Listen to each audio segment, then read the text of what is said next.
பாருங்க சாமி, ஒரு குறிப்பேட்டின் விலை ரூபாய் 10 × AB. பாபு என்பவர் ரூபாய் 5 × A² B + 20 × AB² + 40 × AB வைத்துள்ளார் எனில் அவர் எத்தனை குறிப்பேடுகள் வாங்க முடியும்? எத்தனை என்ற கேள்விக்கு பதில் சொல்லணும் அப்படின்னு சொன்னா என்ன பண்ணாலும் அத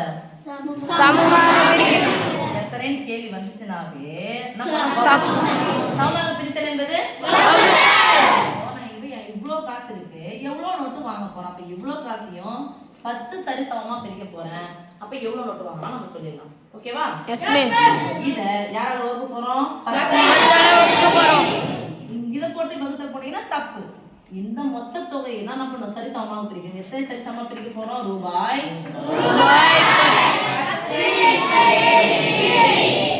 இந்த ரூபாய் என்ன ஆயிடுச்சு?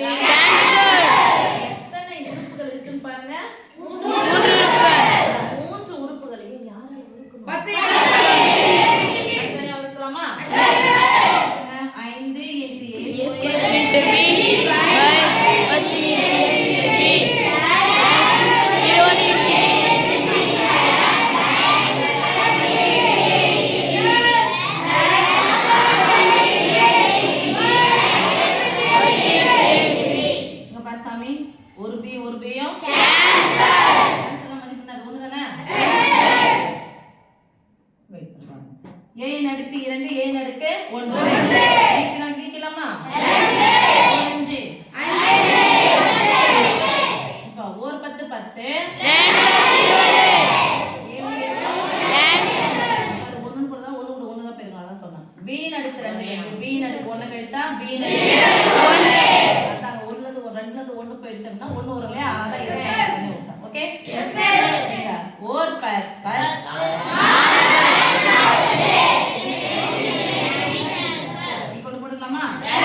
ஏடுக்கு பேர் தான் அது குறிப்பேடு.